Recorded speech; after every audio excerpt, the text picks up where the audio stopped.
Good evening. My name's Dave Cord. I'm the executive director of the San Geronimo Valley Community Center. And this is maybe my first event in 30 years at the community center. When I started the event with tears in my eyes, because very dear people to me are in the Zoom tonight. And so I just wanted to welcome you. We're so thrilled about this Peace Fest.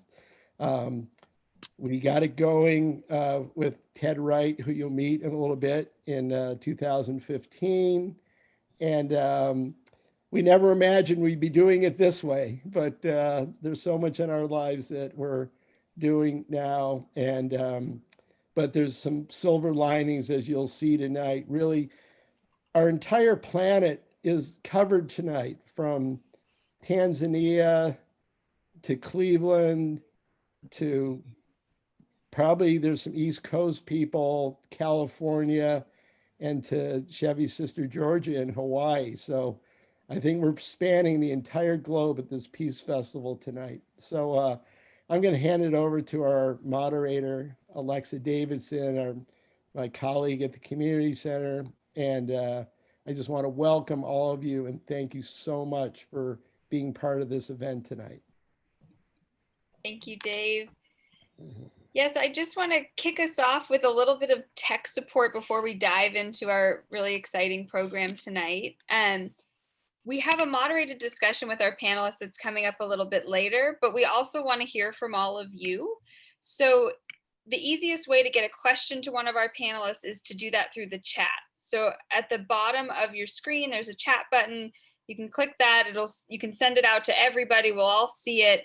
And then Jack Sayers, who's kind of behind the scenes tonight, he will see your questions and bring them forward so that I know that they're there, and we'll try to get as many questions asked as possible. We also will have some videos that we're going to be showing. So Jack is going to be doing some screen sharing.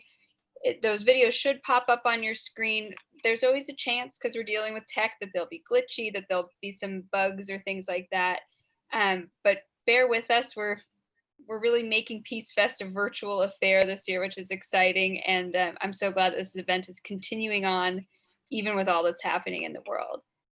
The other thing to note is that keep yourself muted unless you really need to speak up for something. But if your sound is on, even if you're just shuffling around, your video will pop up to the front of the screen, because it'll think that you're talking and want to be seen. So keep yourself muted when possible. Also, when you're viewing the gallery, you have a couple options. You can either see everybody by putting yourself on gallery mode, or you can hit speaker view. And if you hit speaker view at the top there in the right-hand corner, it'll just show the person who's talking. And so it depends on your style. I kind of like to look at everybody. Some people really like to just kind of focus in on what's going on. So those are a couple options for you. So we're going to kick it off with a little bit of music. This was a video that was put together early on during the pandemic to bring together some of our favorite Family Music Hour musicians from West Marin. So we're going to start off and get in the mood with Everyday People.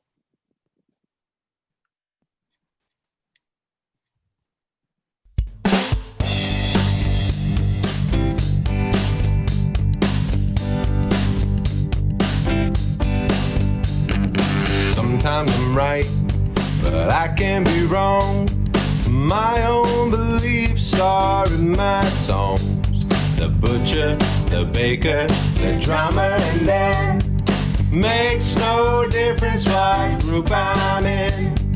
I am everyday people. Yeah, yeah. There is a blue one who doesn't like the green one, for living with the fat one who's trying to be a skinny one. Different strokes for different folks, and so on and so on, and scooby-dooby-doo. Ooh, sha-sha. We got to live together. I am no better, and neither are you. We are the same, whatever we do. You You love me, you hate me, you know me, and then you can't figure out the bag I'm in. I am everyday people. There is a long hair who doesn't like the short hair for trying to be a rich one who will not help the poor one. Different strokes for different folks, and so on and so on and scooby-dooby-doo. Ooh, sha sha. We got to live together. I am everyday people. Yeah, yeah. I am everyday people. Yeah, yeah.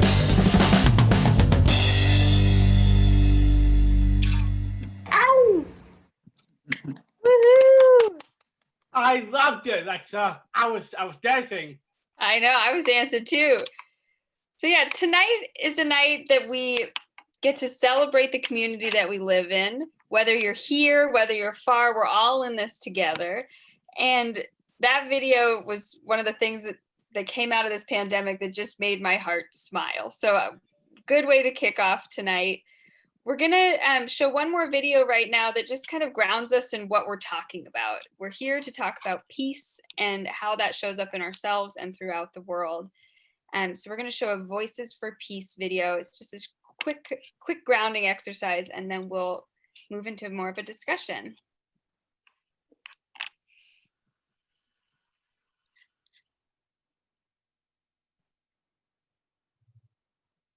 Bear with us. Peace is in the heart of every single human being. When you look at all of the problems in this world, the reason is very simple. We don't know who we are. we divide ourselves by education. We divide ourselves by economics, by race, skin color, divide ourselves by everything.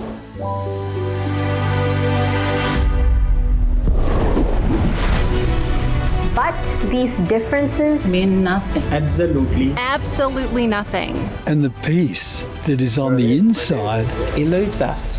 When it should be the most obvious. The source of my light. The source of my clarity. The source of my understanding. The source of my peace is in me. Regardless of circumstances. Peace begins with Each one of us. When you are in love with your life, with your existence, that's when you begin to respect other people's existence. I am a voice. A voice. For peace. For peace. This is a small voice, but when it joins with the voice of all the people who want peace, then it becomes a very it creates a big voice. A very big voice.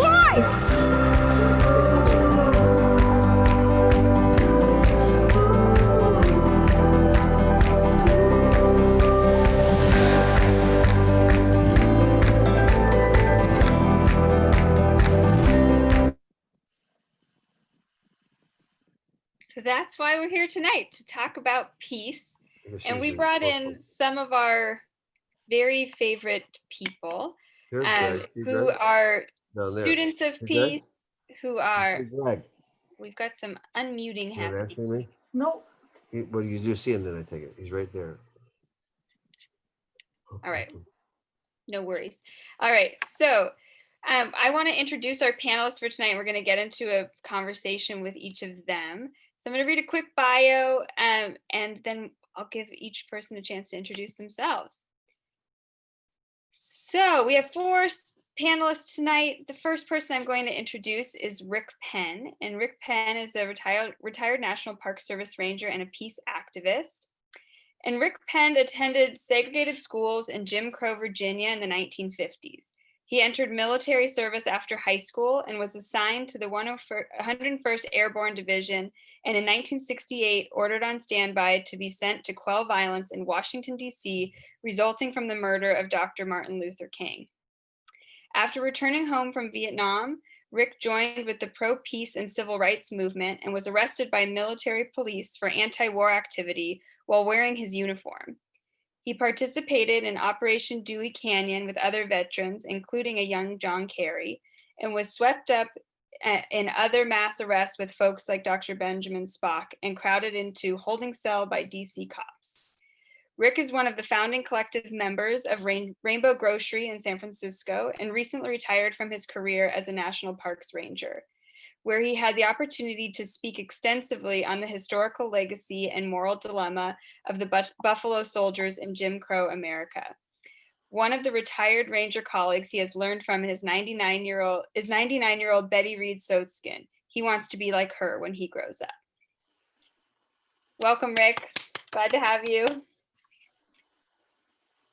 Also here tonight, we have Ted Wright, who's a peace activist, and he's the founder of the San Geronimo Valley Peace Fest. And Ted is a Marin peace activist who, with enthusiasm and support of the San Geronimo Valley Community Center, inspired the community center's participation in the annual celebration of the International Day of Peace, held each September 21st or around then, around the world. He is a musician focusing on writing and producing songs of peace and humanity. A practitioner of inner peace for 48 years, Ted is currently making efforts with local officials to introduce the benefits of peace education into school curriculums.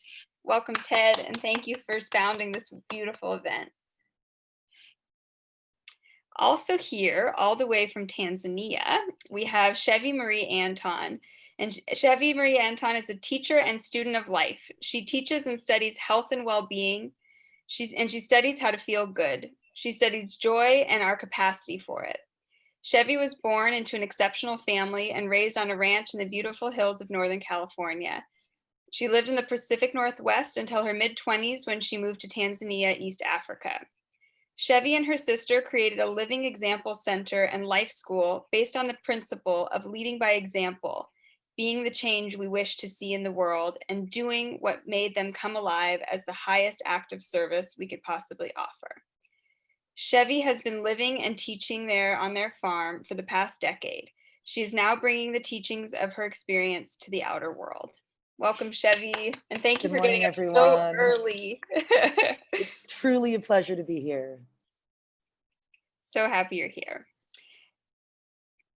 Last but not least, we have Bill McCarthy, the founder and president of the Unity Foundation. Bill McCarthy and the Unity Foundation is an organization with a 45-year history of promoting peace, cooperation, and unity throughout the world. He has been a life event producer for 50 years, producing and managing major events in San Francisco, Los Angeles, and New York City, including more than 3 decades of producing special events promoting the United Nations. These events have featured many of the most prominent people in the music, television, movie, and television industries.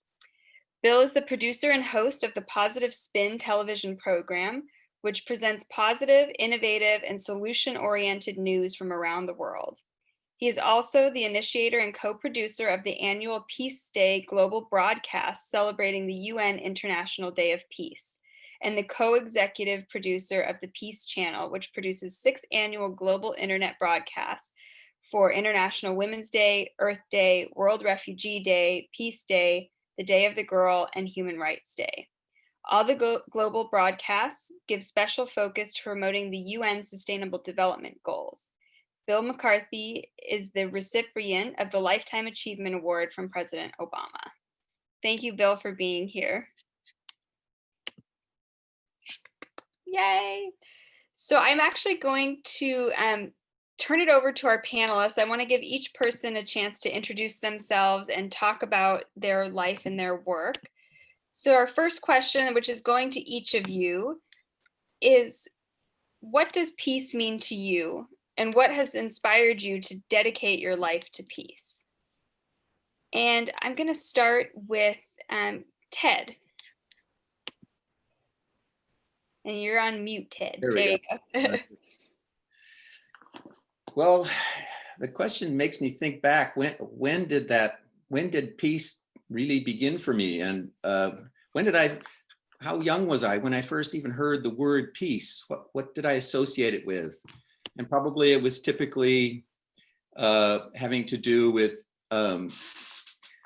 places being peaceful, people being peaceful or rest in peace, non-violence, wars ending.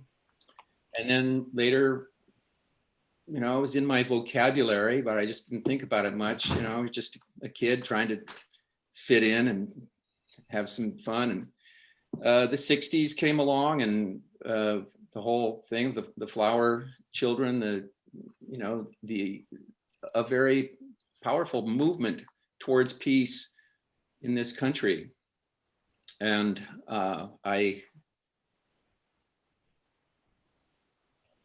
I think that peace really, for dedicating my life to peace, I think really we are all dedicating our lives to peace, but we have different concepts or definitions of what peace is. But if you really just tie it to fulfillment, we're always trying to do that. But how that happens or how we manifest that is really quite different.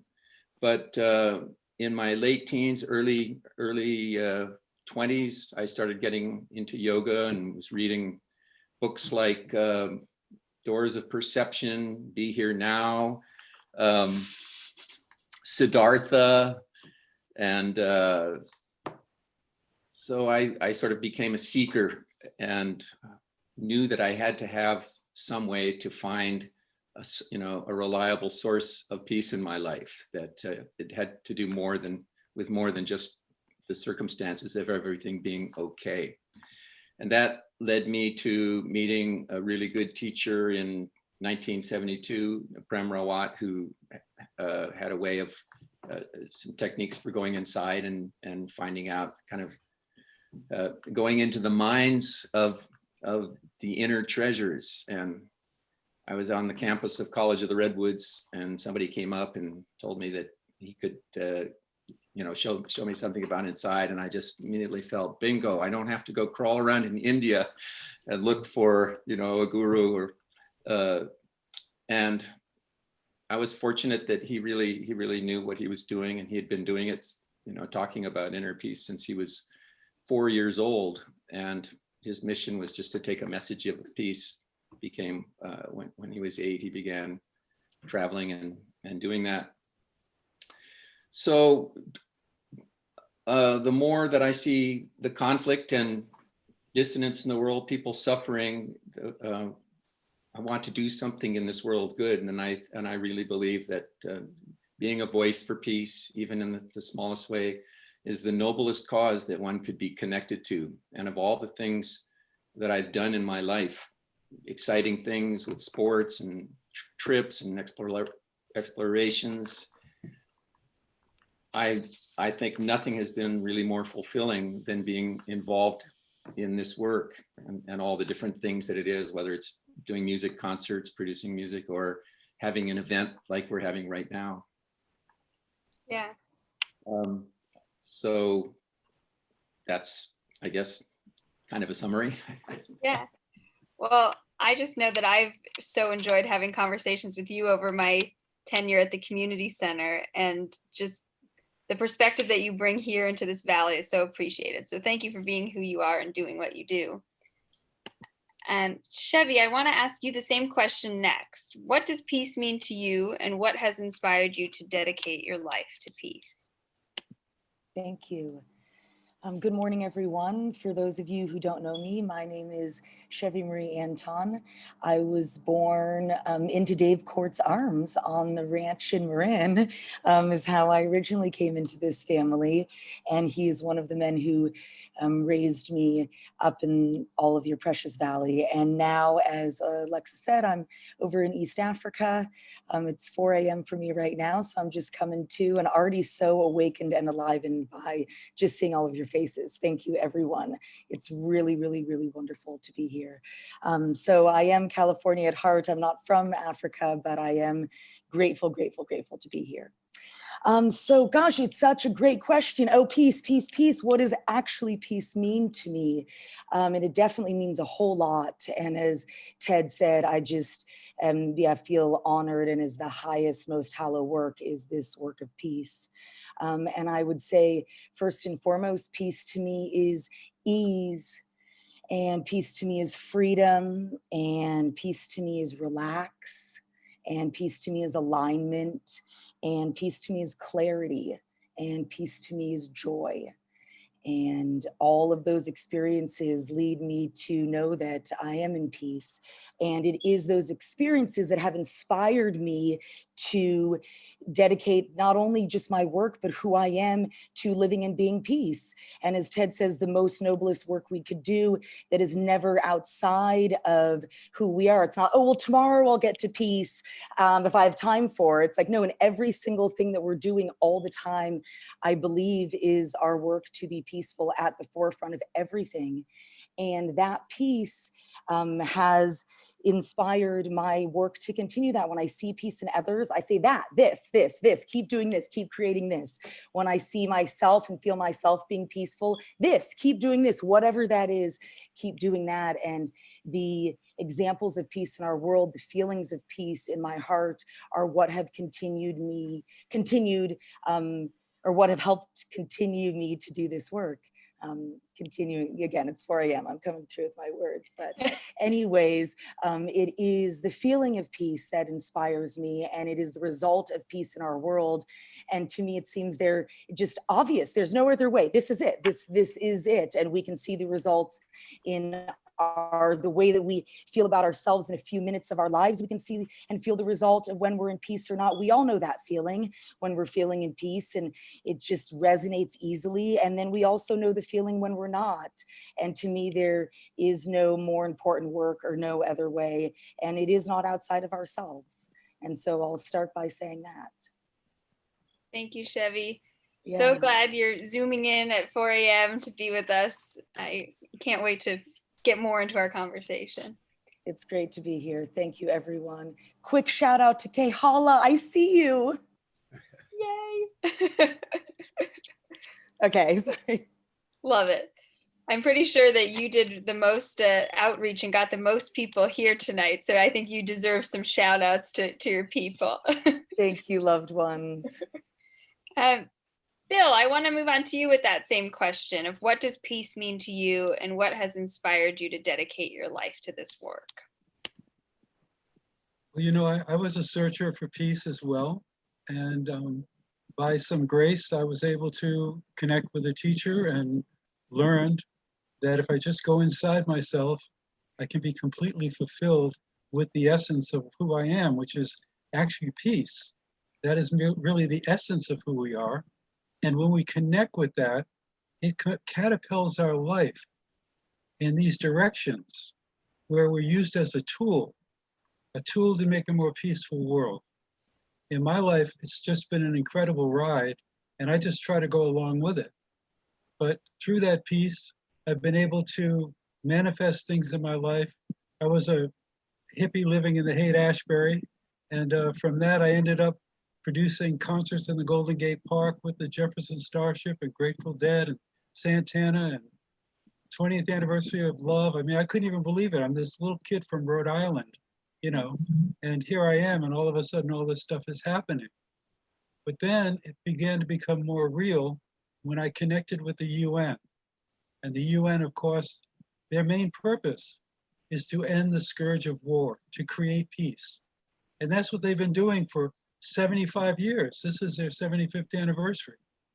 And not that they always hit the mark, you know, like any organization, they have their problems. But these people that I've met there are the most dedicated people I've ever met in my life.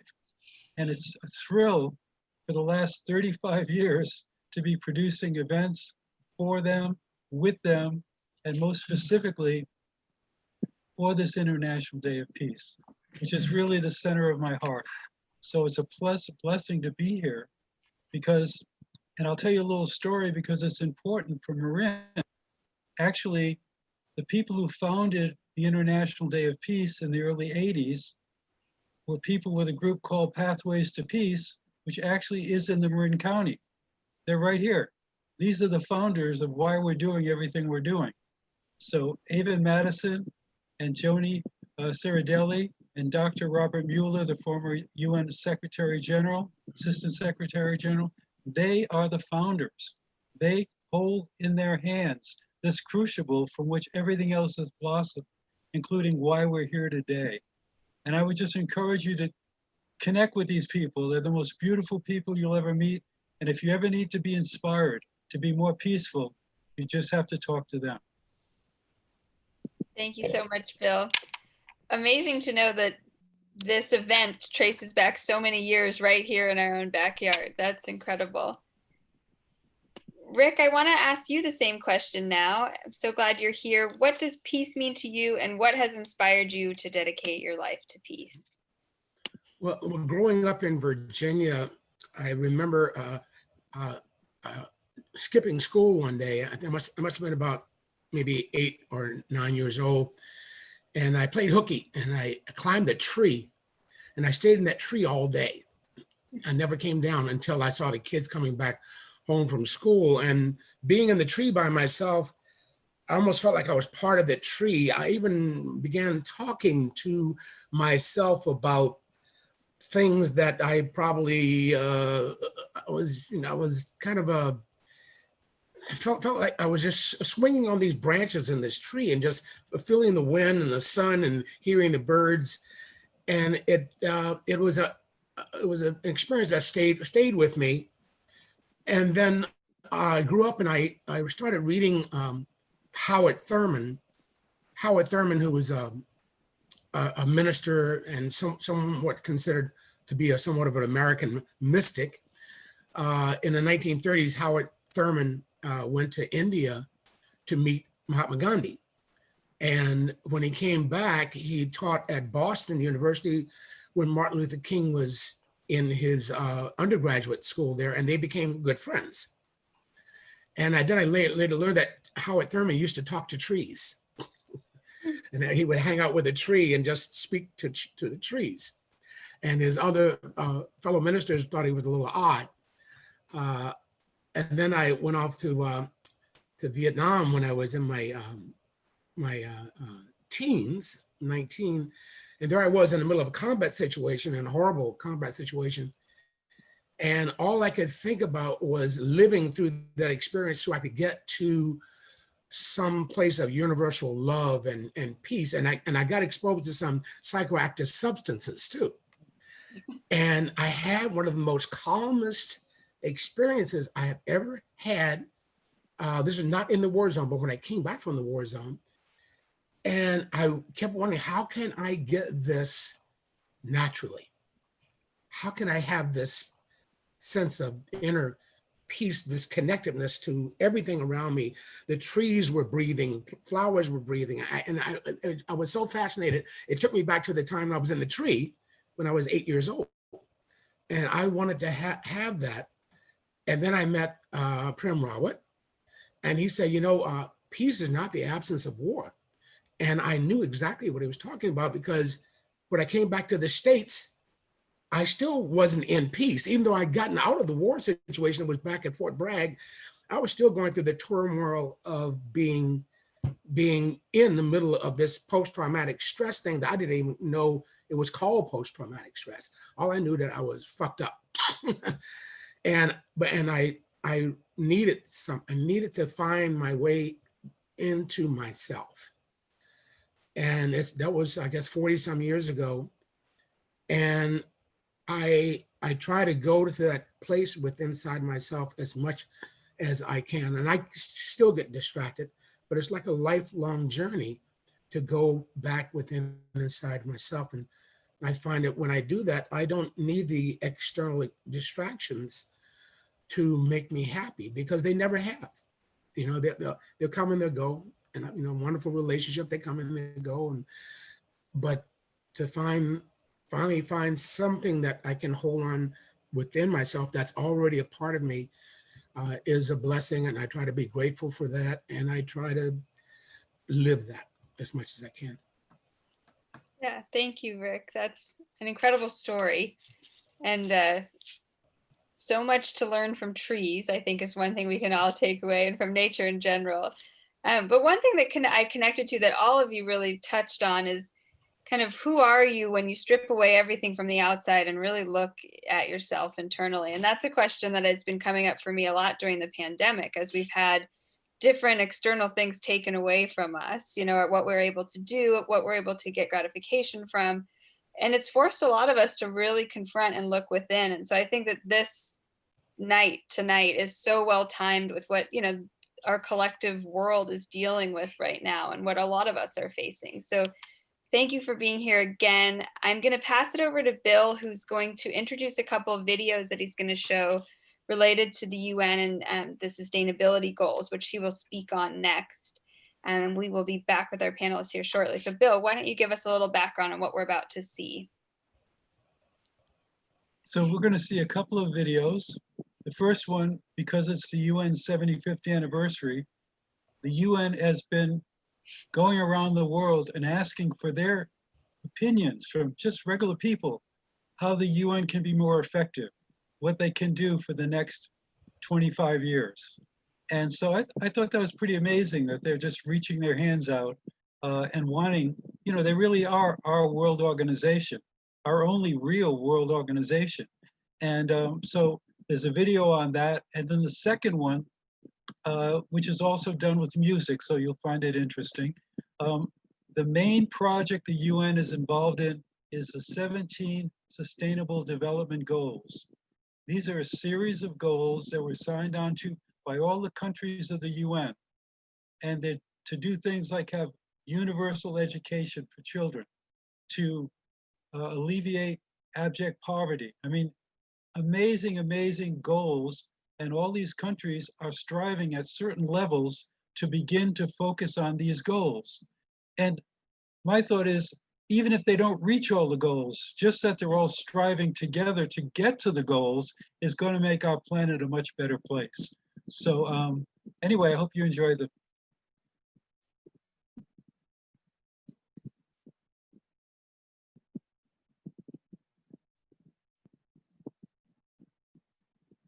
In 2020, the United Nations turned 75. The world is very different today than it was in 1945. What will it look like in 2045 when the UN turns 100? Imagine the possibilities. How do we get there? We know the threats. Let's face them together. It is we children and future generations that are going to suffer the most from these consequences if we fail. Our challenges are immense. No nation can solve them alone, but together, we help. We learn, we teach, we care, we innovate. We have the passion, the fire, and the ideas to make the change. I am deeply convinced that there is no other way to deal with global challenges but with global responses. All things are possible. Shared problems, shared solutions.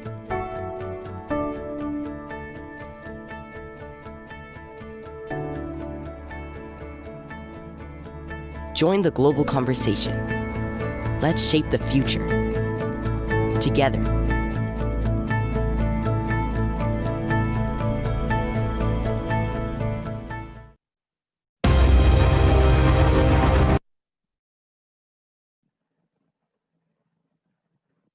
The United Nations is an organization with goals of peace and sustainable development around the world. Their mission is huge, but we're breaking it down in 2 minutes. 17 sustainable development goals. Let's get to them, cause the more you know. Look, in some corners of the world today, people are living on $1 a day. Hey, that's not how it ought to be. So goal 1, eliminate poverty. And goal 2, root out hunger across the globe. There's 800 million people hungry if you want to know. Number 3 is health and well-being. and getting people the health care that they need in. Learning in school are the hard to go for. Education opens up minds and doors. Goal number 5 is empower girls and women so they can have the same rights that men are given. Number 6, people need water that's clean. Poor sanitation can spread disease. Carbon-free energy is goal number 7, and how to achieve it is a question that's pressing. But if we put our minds together and work hard, we can find a solution, I'm guessing. 17 sustainable development goals to improve life all around the globe. Protecting human health and the environment. Whatever bed we make, we gon' have to lie in it. 17 sustainable development goals to improve life all around the globe. Protecting human health and the environment. Whatever bed we make, we gon' have to lie in it. Now imagine that you work all day for no pay. Economic growth and decent work is goal 8. Goal number 9 is to foster innovation in infrastructure and industrialization. Goal number 10, inequality reduction. 11 is sustainable city construction. 12, well, that's sustainable consumption. So what we use matches up with production. Goal 13 calls for urgent action to combat climate change, cause we know what's happening. 14, protect life under seas. 15, protect life on land. Goal 16 is for peace and justice. All over the planet, they're in high demand. And the final goal, number 17, is the critical factor, the heart of the machine. It's to strengthen the way we achieve these goals of sustainable development around the globe. Yo, 17 sustainable development goals to improve life all around the globe. Protecting human health and the environment. Whatever bed we make, we gon' have to lie in it. 17 sustainable development goals to improve life all around the globe. Protecting human health and the environment. Whatever bed we make, we gon' have to lie in it.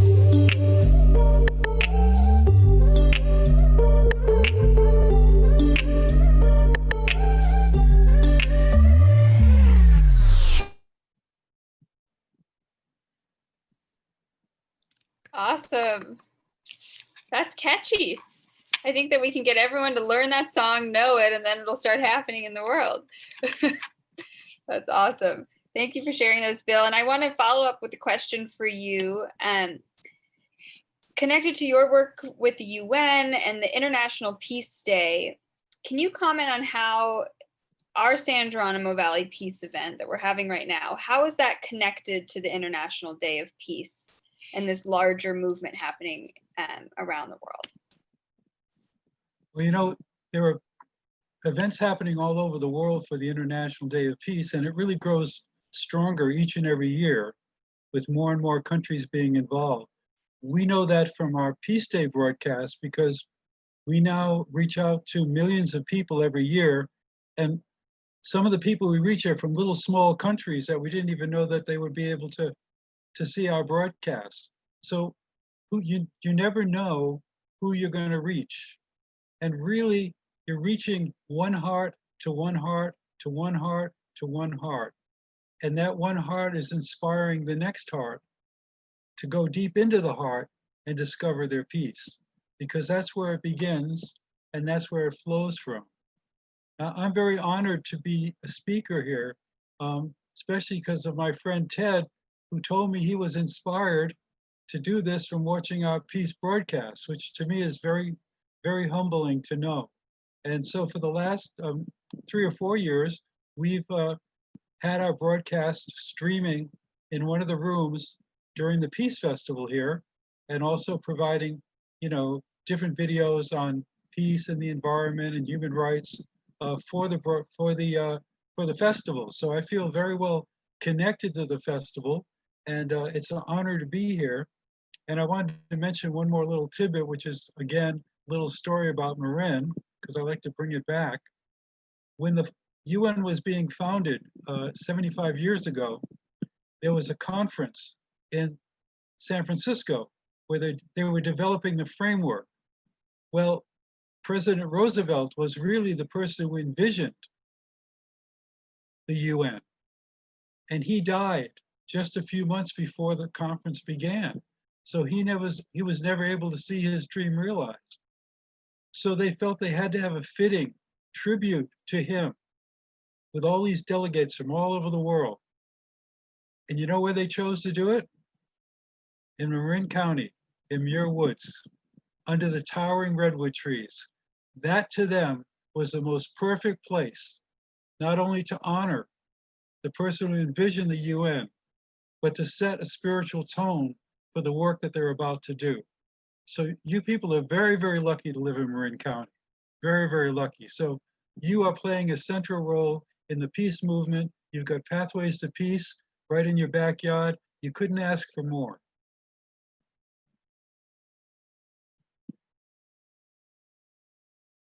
I was muted. Um, I love hearing all these connections back to Marin, and it really does kind of having that legacy of peace in our neighborhoods. And thinking about Muir Woods, coming back to that nature, trees, which we've already determined are important in this work. I just really think that, yeah, Marin is this kind of beautiful opening for this work to start. And so all of you here tonight, thank you for joining us and for being a part of this conversation. I want to ask Chevy our next question.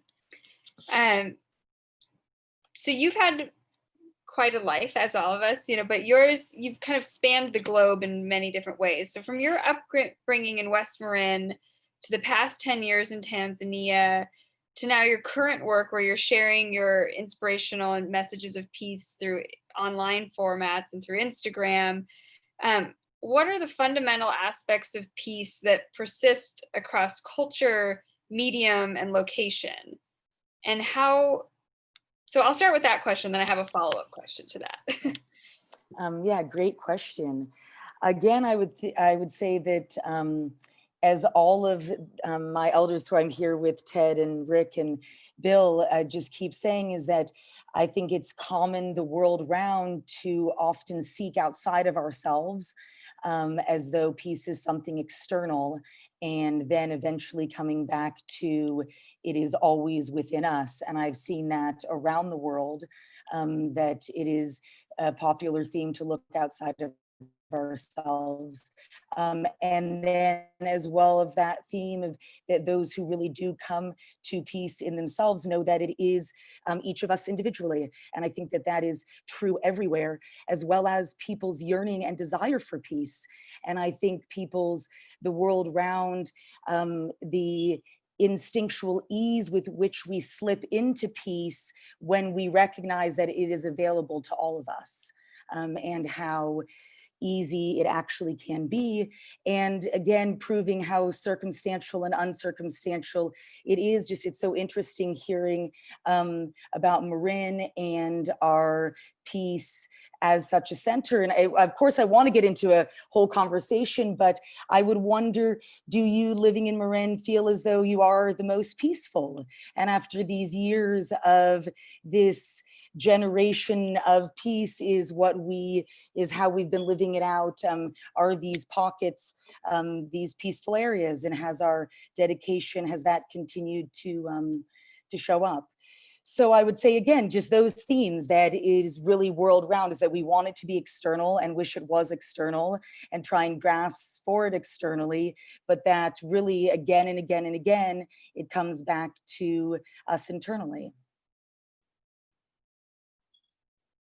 Thanks, Chevy. Alexa, yeah. And I want to follow up with that kind of in how you spread your message of peace in your life and your work, and kind of, and I know it's changed over time, but how has that evolution looked, and what does it look like now? Yeah. I would say that first and foremost, I am inspired to be peace myself. And that really has been the work. And when I started to really see this need, when I started to just growing up and seeing outside of ourselves, and we come from our little internal bubbles and selves, and when I started to see the whole world and its need for it, again, I started to go externally. Well, if I just did this, or if I just did this, or I should do this. And then it became really clear that those actions were based ultimately out of fear of like, I'm afraid of not having peace, or peace is this external thing, so I better hurry up and do all this stuff in order to get peaceful. And then it really became just this, as Rick brought up, Howard Thurman has been one of his work that I live by, and that I believe what the world needs is people who have come alive. And I believe that is the best service, is us being peace ourselves. And that is what the world needs, whatever that is.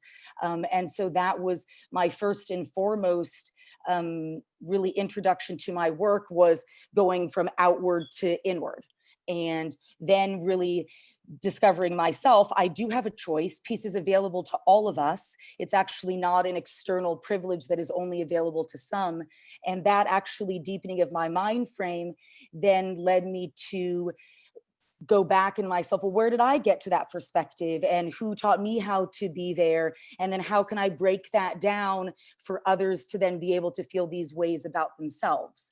Because again, we can say, great, peace, peace, you guys are peace, we're all peace, but how do we activate that peace in ourselves? And so that's what my work has been, is creating a curriculum that, of course, first is going to the woods. You just go to the woods, go to the trees, as again, as you've said, we've established, is go there first. If you do nothing else, ever, go to the trees and go to the woods. Excuse me. And so that's then been my work, is to, okay, so how have I come to it in myself first, and how do I do this in myself? And then how would I break it down for others to do that, and seeing what methods we can use to each, as Bill says, heart to heart, heart to heart, heart to heart, heart to heart, every person. And that is it. And I feel, excuse me, really grateful that in this last decade living here in Tanzania, it has been, excuse me, I'm going to have some water. It's dusty and smoky around here these days, just like you guys. It has really been an incredible, though I say peace is not external, which I really do believe. And I also see the environment around us as incredibly contributing to how it is that we feel. And we're still on that edge of realizing it's not the environment, it's us, but that environment is so contributing, as you guys have been feeling these days with everything that's going on in your part of the world. And so it's been very, very inspiring to live here in a country where peace is a top value, and where all the way from the small villages up to the big cities, there is a common understanding that peace first will help everything. And it just seems so obvious and so necessary that peace would be first. And we don't get to it later, and it's not our back work, it's what we do every day. And so I've been incredibly inspired by this culture. I'll just give a quick example before I pass over, but right now in this time of COVID, and my intention is not to start a conversation about COVID, but one of the things that the Tanzanian government has done, amongst other things, again, here, there, on different opinions, we don't have to go into, but first and foremost, the government says, let us not worry, let us be peaceful. No matter what, however the cases rise or fall or whatever it is, it will benefit us in no way to put stress and anxiety and worry and fear as a top cultural value. That will help no one. It just won't. So let's start with peace. Let's just start there. And then however that will go, but the effects of that spreading is phenomenal. And so everyone around here, even in this intense and unique time in the world, there's a national agreement. Well, things are really stressful and things are really hard, but obviously we should be peaceful. Obviously, of course, yes, peaceful, peaceful, peaceful. And regardless of the external, we are reminded, and the national example is to be peaceful. And it's incredible. And you just see the health and you see the vitality in people when we start with that. So long story short, my work has been to invite others to join me in the peace. And first and foremost, my work is be a great example, shine your peaceful light. People are attracted to that light, and you go from there. You really do. That's in the simplest form of it. Thanks, Chevy. I love that, thinking about peace as the foundation. And if we can have that as the foundation, what systems we build will look very different than the systems we build if we're fearful or coming from a place of stress and worry. I love that. Thank you. It's really true. So I'm going to ask a very similar question of you, Rick. So from your upbringing in the Jim Crow South, to your military career serving in Vietnam, to then your anti-war activism, your service as a park ranger, and finally your current work in mediation, what are the fundamental aspects of peace that persist across culture, human behavior, and even in very different moments in time? From my own experience, I've been around on the earth for quite a while. As my dad would say, if you live long enough, you're going to see all kinds of stuff. And then I think we're all experiencing that now in the year 2020. My dad used to always encourage me to get a good education, and he would always use this phrase, said, Rick, once you get something in your head, once you get some knowledge inside, no one can take that away from you. And this meditation practice I've been doing is called knowledge, but I don't think that's not what he was referring to. But I took that to heart, having something within inside of myself that I know for myself that I can take with me wherever I go, and that no one can take it from me. When I am feeling peaceful, I notice that when I'm peaceful, I'm kinder to people. If I'm peaceful, I'm more generous to people. If I'm peaceful, I'm usually more fearless. I mean, not that I've lost my common sense, but I don't worry as much. I mean, I can see things around me, but whenever I have that sense of peace, it de-stresses me. So I see the value in all of these things, and I see that everybody else essentially wants that same thing. People don't want to live a life of stress. People don't want to go around muttering to themselves about how horrible life is. People, when I say people, I mean the 8 billion. They want a life where they can have a sense of wholeness inside themselves and just simplicity. And I think also being peaceful, I feel more simple. I think there's a person once said that if you want to be really wise, be simple. And when you look at some of the great inventions in the world, they've come from a simplicity. Even though they may seem complicated, there was something simple at their base that allowed the light to be shone, and sort of people could see how to make these great inventions. Definitely in the war at 19 years old, I saw the humanity at its worst, the futility of war, the fog of war, the utter waste of human life and earthly resources. And one day I saw that, and it just washed over me like a rain of lead or something. And I just said, this has got to be a better way. It has to be a better way to be a human being. And I think that led me to want to find out about the Buddhists. I used to attend Quaker ceremonies, Quaker meetings in North Carolina when I was in the Army. And I remember sitting there. It was so different than the holy roller, high energy things of the Baptist meetings in Virginia. With the Quakers, I just sat there and they would just say, if you feel moved to speak, then you may. It was so different, and you could just sit and not say anything.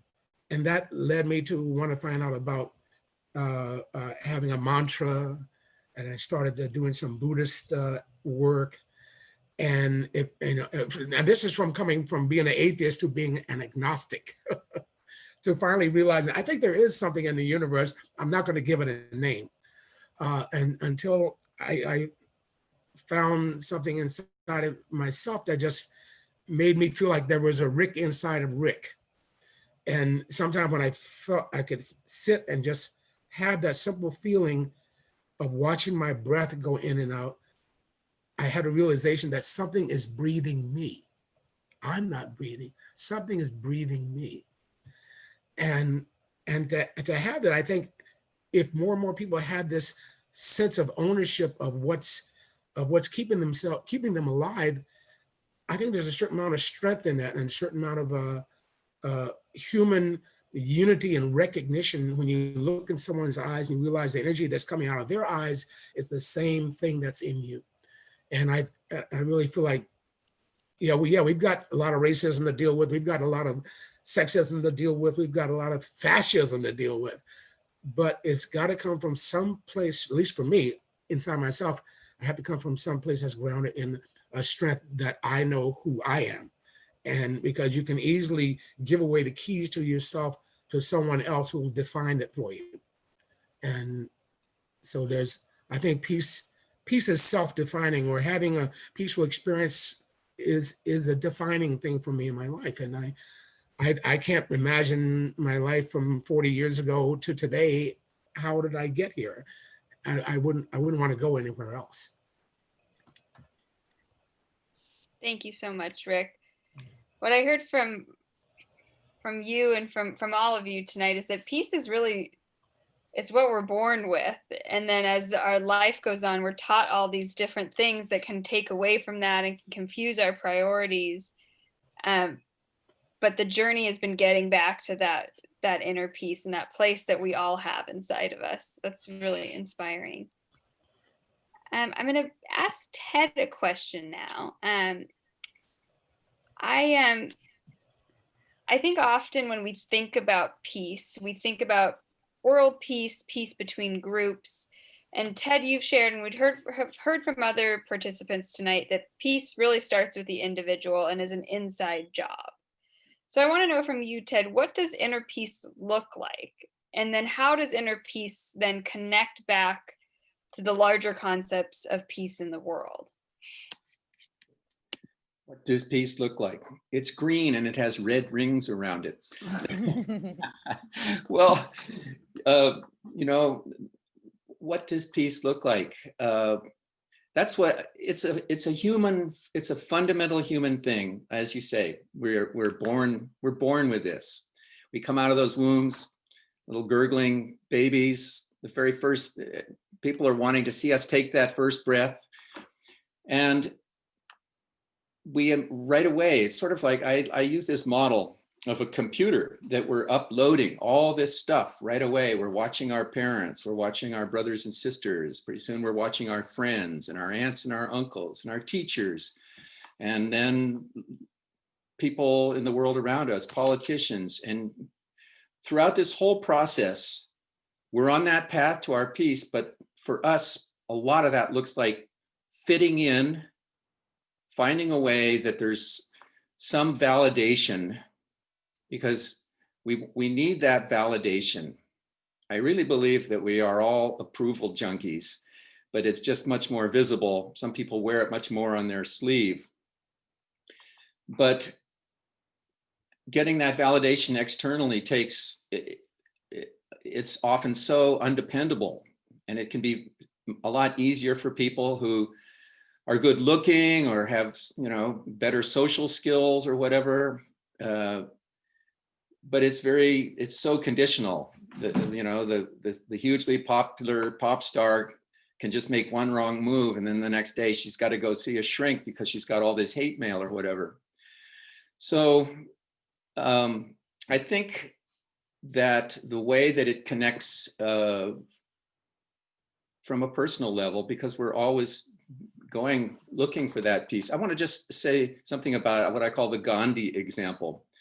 We were talking about simplicity. I'm going to maybe jump around a little here, but to me, that was such an enormous lesson, that this man who lived an extremely simple life, and I think he did a lot of internal work, and out of that came his knowledge, his understanding that he could free his nation without using violence. So is peace nonviolence? Well, having a war is much less peaceful than when there isn't a war. But those wars start in somebody's head before they become, well, I'm going to talk to the generals and pretty soon it's gone from an idea in one or a few people's heads. And then pretty soon you have thousands of people involved and lives lost and resources lost. So that seed of simplicity has such an astonishing way of manifesting in a way that becomes an external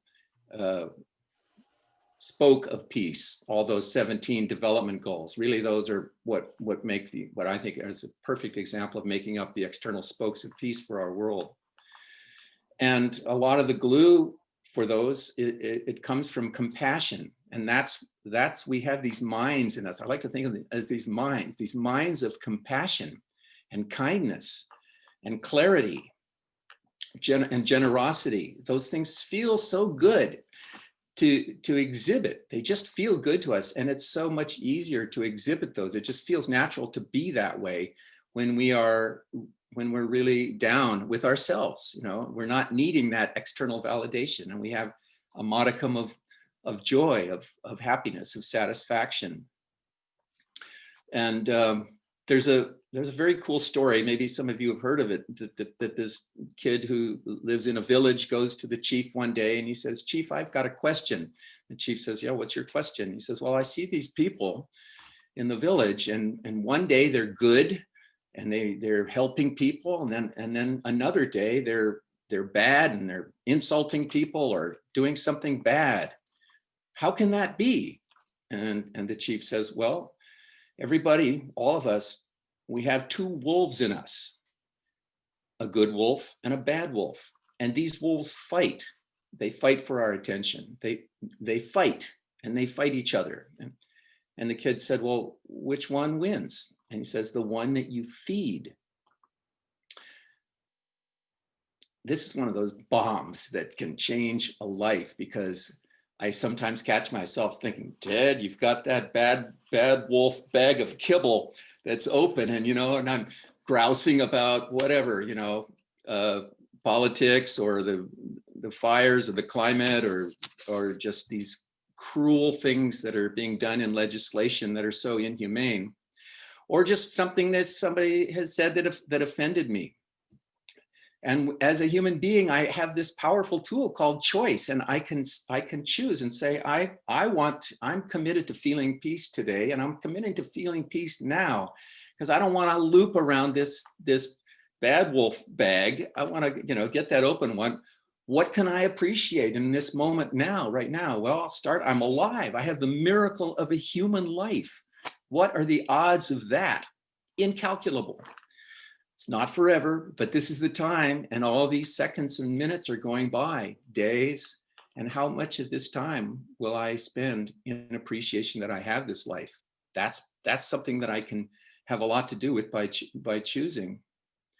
So I think that I've forgotten your original question. I probably have wandered, but sort of as a way that the connection between inner peace and how we see outer peace. I mean, if you go around and ask just do a poll and say to people, "Do you think peace is possible?" Some will say yes, but a lot will say no.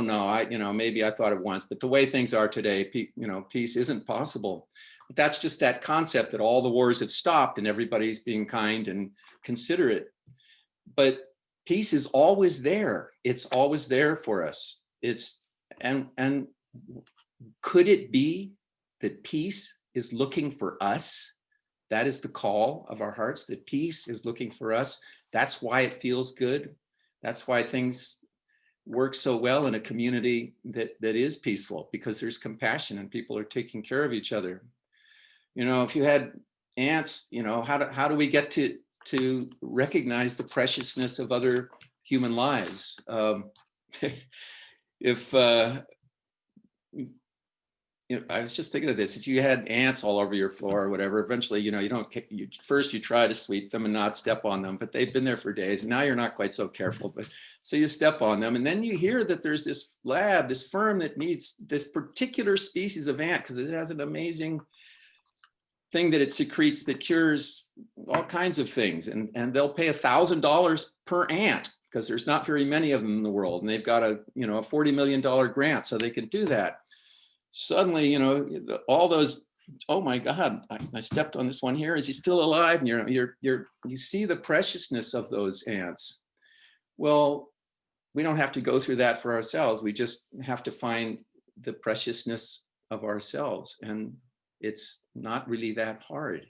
It just, it's something that we practice. We'll always be students of peace. I'll never graduate from the School of Peace. I'll never graduate from the school of what it means to be a human and to be me.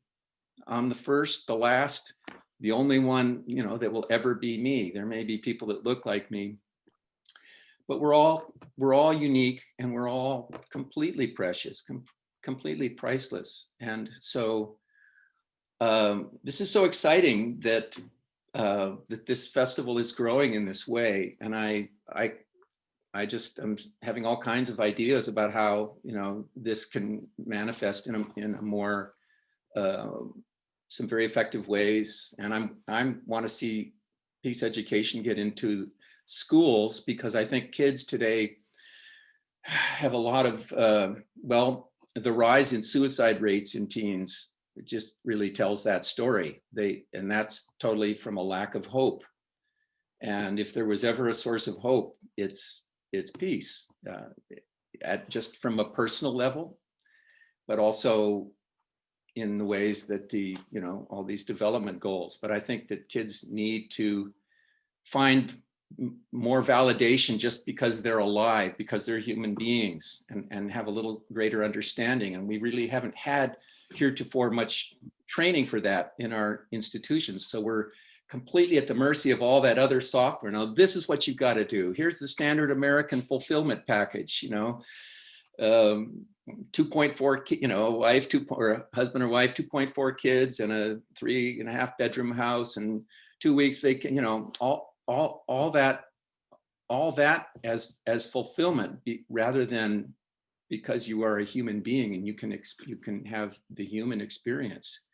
And for kids to learn that and have that at an early age, I just think will be a great empowerment for them, and a very important part of their education.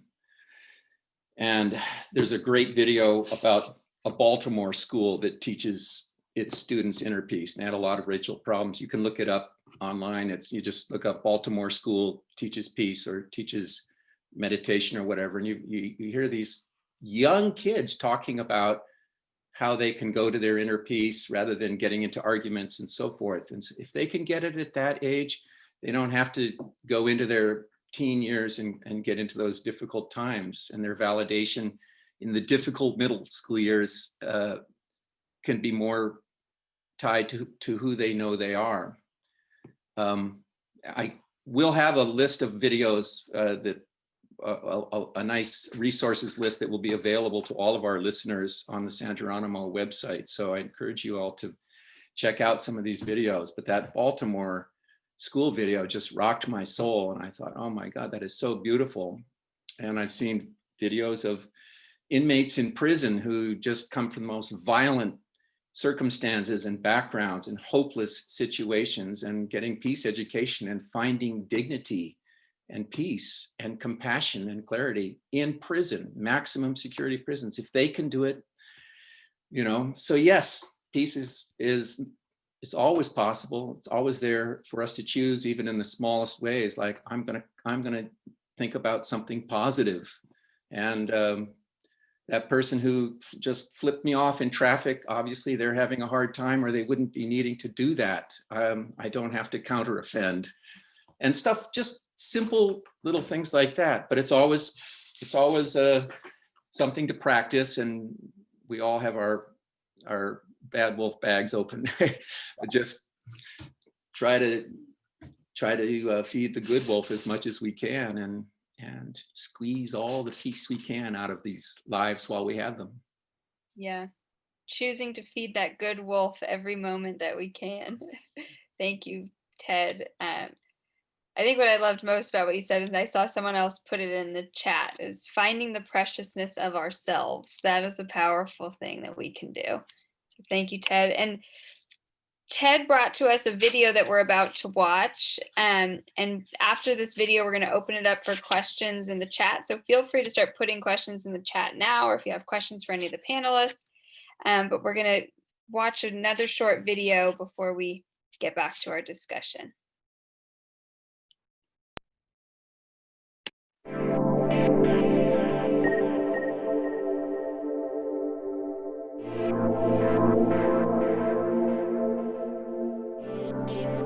What is the real attraction in your life?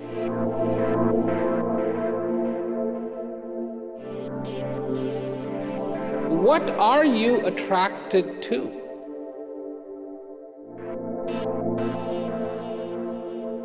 We, in our lives, need equilibrium.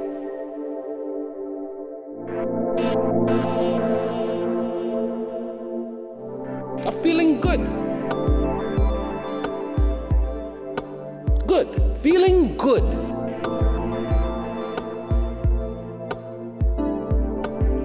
There are certain things for you that work and certain things that don't work. Feeling good works. Feeling bad doesn't work.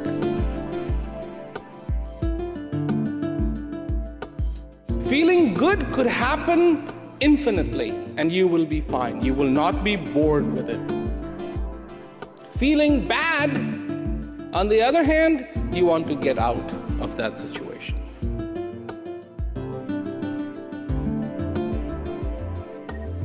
This is your nature.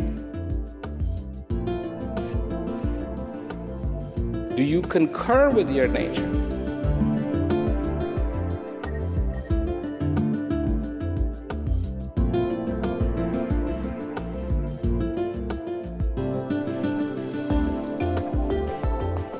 When the heart is filled with gratitude, this is pleasant.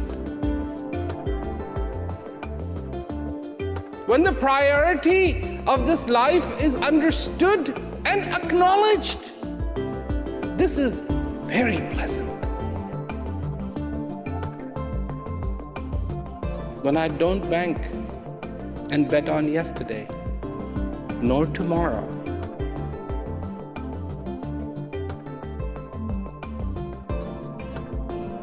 but I bank and bet on this moment called now.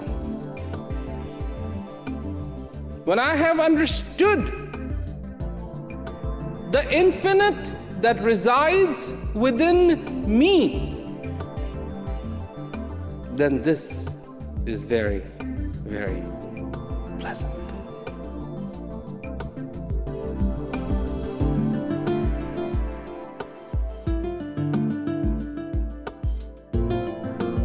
When I live not on those tracks that are formed by belief, but when I live on the foundation of knowing, not suppositions and formulas and ideas and theories, but knowing, then this is very, very pleasant.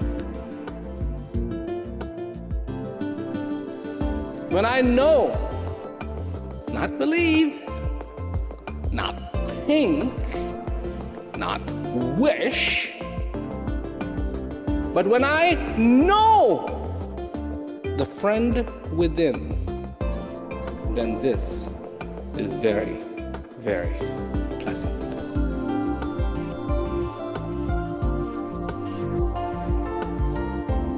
And this is what knowledge is all about. This is what life is all about. Filling your life with the pleasant.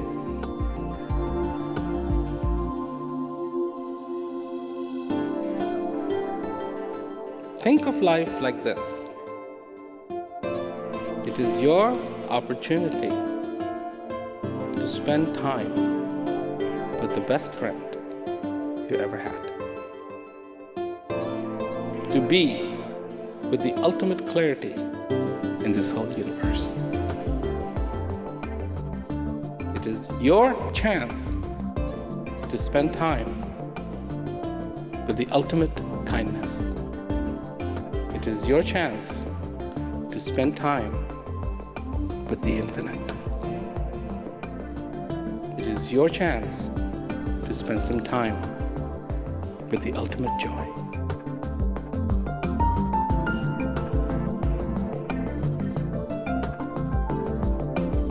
Get to know.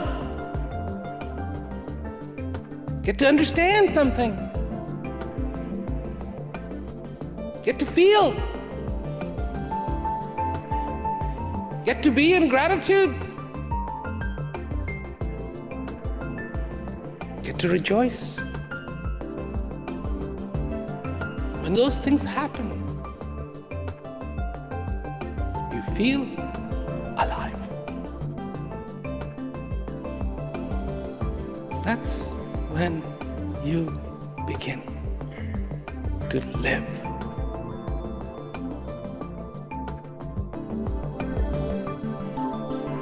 And this is your time, your opportunity, your chance to spend some time with the one inside. How beautiful, how simple is that?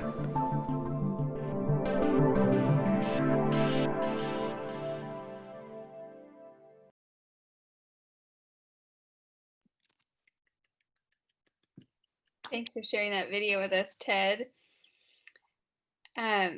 So I want to move on. We have a couple questions coming in from our audience. So I'm going to put these questions out. Most of them are not directed at anyone in particular. So if you feel moved to answer, or if you all want to have a discussion about it, that works too. So here's a question from our chat. In this world where there is so much political unrest and anger, can you suggest ways to engage peace in angry conversations to some? Let me read that again.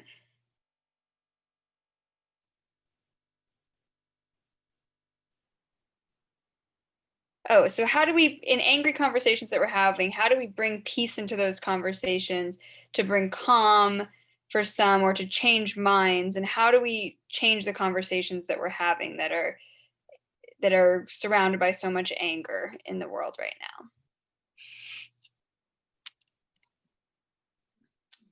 Any of us? Yeah. Who's in? Chevy, you go. Go ahead. Are you Chevy. sure? Yeah, Okay. yeah, go ahead. I'll say something later. Okay. I was just going to say, great question. And I think it is first and foremost resisting the temptation to not be peaceful ourselves. I'm just going to bring it back to that, where we get so tempted, as Ted said, by, the guy who drives by and flips us off. How do we let him know that that wasn't okay? Or how do we got to make sure that he knows how unjust this is, or we have to prove that. And so often, again, as Rick and everyone is saying, is that the simplicity that comes from peace, when I'm being peaceful myself, then I simply won't need to engage in that conversation at all. And when I'm being peaceful myself, I simply wouldn't be tempted to flip off the guy next to me, because I'm actually using my tools to maintain that peace within myself. And once I see what's happening these days, is there's so much momentum, as you're specifically saying, lead in the question of the politicals, there's so much momentum built right now in that anger and in that frustration and in that fear. And so anytime that there is a little comment or we read one article, the temptation to just feed that angry wolf is right there, to start dumping those bags of kibble out for it, instead of saying, actually, I'm going to maintain my peace within myself. And then from that place of peace, I would see that an argument actually isn't in line with what I'm going for anyways, and would really not be productive in the long run, if that makes sense. I could go on and on, but I'll start there. There's so many good voices. Yeah, that's powerful. It takes discipline and yes, being centered to do that. I've found that when somebody's if somebody's expressing anger towards me, the natural thing is for me to want to be angry back. It's kind of like a resistance to that anger, but it's to see that person as a human being that's expressing a lot of care at that moment.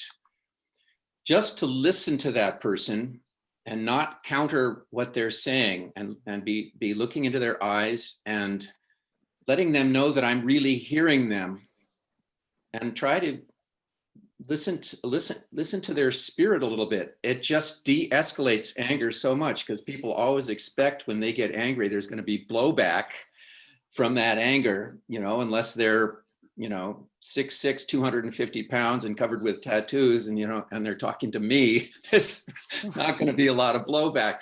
But even in that case, if somebody like that was, yelling at me, just to hear them, let them express that. And then when there isn't the blowback, it's just like a person can let go of a lot that I can't say would always stop somebody from, continuing, but just to listen to somebody in angry conversations, let them know that you're attending to their humanity, and it's difficult, but they feel moved to be angry in that moment, and it's okay. They don't, go a step farther. But yeah, people are very much on edge, and we're much better talkers, I think, in general, than we are used to listening to people, not just their content, but just looking at them as human beings that are a little desperate in that moment. Yeah, when we're feeling peaceful ourselves, as you said, when we come from that place, I'm tempted to then listen to you, and I'm tempted to be empathetic. I'm not tempted to charge over with anger. We start with the peace. Yeah, thank you both. Rick or Bill, anything to add to this conversation? Yeah, it's interesting because it reminds me, we have some friends, who have a different political view than we do, but we love those people. They're our friends. It's interesting. So you go beyond that. You go into the feeling that you have for these people already, or even if you don't know them, you have the feeling like, you know what? Inside me is that experience of who I really am. And guess what? That resides inside of them too. Right. They may look different, have different ideas, but all of that next to the fact that we all have that same spirit is a minuscule thing and not worth bothering about. Yeah. Yeah, oftentimes people who are very angry in your presence, lots of times it's not about you. Sometimes it's situations that have driven them to some point of frustration. I sometimes try to remember to breathe myself before I say something, because definitely there are buttons in me that do get pushed. But I could also try to remember to say, well, how does that make you feel? And if you get people to actually talk about their own feelings, sometimes that can either increase the frustration, or it can have the opposite effect, that they will suddenly realize, oh, why am I feeling so frustrated around you? It's, you're not the problem. When I was growing up in the segregated schools and the segregated lunch counters and stuff in Virginia, definitely people there were not treating me kindly. I was not being treated very kind. When I joined the Army, I was not being taught to be kind. When they handed me the M16, kindness was nowhere to be found. That was, and definitely I did some very unkind things when I was a soldier in Vietnam. I did some pretty unkind things. But my mother used to always tell me, always try to teach me to be kind. Her thing was to be kind to people. One of my greatest quotes is from Prem Rawat, who once said, they asked him about, what is your religion? And he said, well, kindness is my religion. I think the Dalai Lama says that too. Kindness is my religion. So, and to be kind, it's not for weaklings. It's not for the faint-hearted. You got to be grounded in something. You've got to have guts. You've got to have power in yourself to be kind to people. And that just sometimes you need to absorb people's little stuff, that's coming at you. You absorb it, and it can wash over you like a keto. It'll go past you. And sometimes people just appreciate that you didn't yell back at them, and that's a kindness. Yeah. Kindness it takes strength to be kind. Yeah. Thank you so much. And that really brings us right to 8 o'clock, right to our wrap up point. And this was just incredible. I really appreciate our panelists. I really appreciate all of you and your thoughtful questions. We are going to send out a list of all the videos that you saw tonight, plus a bunch more videos that our different panelists have sent us. And this also is recorded. So if you want to share this with people that you know and love, feel free to, it'll be on our website and coming soon. And before we go, I just want to say that this event tonight is kind of part of a bigger effort that the Community Center is making to create really interesting conversations and events, even in a virtual format. We've always been good at community building, and we have had to switch up how we do it. But starting next week, we are starting our second book read, and this time we're reading The New Jim Crow by Michelle Alexander. And our first book read was just incredible. We had weekly Zoom calls where we got to connect and talk with each other and learn and unlearn a lot of stuff that we've been taught in our lives. And so that's coming up, and I'm going to put the link in the chat here for those who are interested in registering for that next event. And my last request is that everyone turns himself off of unmute and gives a huge round of applause for our panelists. And a huge round of applause for our moderator, Alexa Davidson. Yes, Alexa Davidson. Great job. Thank you. How are you? Thank you.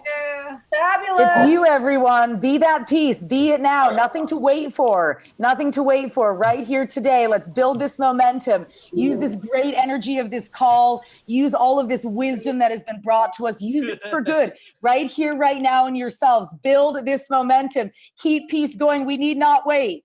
Love you, Chevy. Hey, Alexander. Hey, Ken. I just wanted to do a quick mention. I wanted to say thank you to Chevy's family here on Zoom. I want to thank her sisters, Joshua, Heidi, and Chevy's dad, Greg, and a whole bunch out Tom's house out there as well. Love you, Xander. Okay. Thank you. Chevy. I love you. Love you, Harry. Hey, Alexander. I love you. You too, guys. Thank you all for joining. Whoever's still there, thank you very much for joining our event. Good night, all. Good night, Greg. Good night, all. Good night. Thanks for having me. Thank you for your wisdom. We can be. We must be the first generation to end extreme poverty. The generation Most determined To fight injustice and inequalities. The generation that saves the planet from climate change. And this is how it will get done. The global goals. A 15-year plan For everyone. Everywhere. with no one left behind. We will live in a world Where nobody Anywhere lives in extreme poverty. where no one goes hungry. where no one wakes in the morning. Asking if there will be food today. We will live in a world When no child has to die. Diseases we know how to cure. And where proper health care is a lifelong right for us all. We will live in a world where everyone goes to school. and education gives us the knowledge And skills. For a fulfilling life. We will live in a world where all girls and all women have equal opportunities to thrive And be powerful. And safe. We cannot succeed if half the world is head We will live in a world where all people can get clean water. and proper toilets at home, At school. and at work. We will live in a world where there's sustainable energy for everyone. Heat, light, and power for the whole planet. Without destroying the planet. We will live in a world where economies prosper. And new wealth Lead to decent jobs. For everyone. And we will live in a world where our industry, our infrastructure and our best innovations, Are not just used to make money, but to make all our lives better. We will live in a world where prejudices and extremes of inequality are defeated. Inside our countries And between different countries. where people live in cities and communities that are safe, progressive, and support everyone who lives there.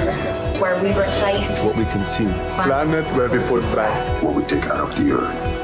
We live in a world that is decisively rolling back the threat of Climate change. Where we restore and protect the life in our oceans and seas. We'll restore And protect Life on land. the forests, Animals. the earth itself. With peace between and inside countries. Where all governments are open. And answer to us for what they do at home and abroad. And the justice rules. With everyone equal before the law. Where all countries and we their people Work together. partnerships of all kinds To make these goals a reality. These are the United Nations global goals. for sustainable development. Let's get to work. Let's make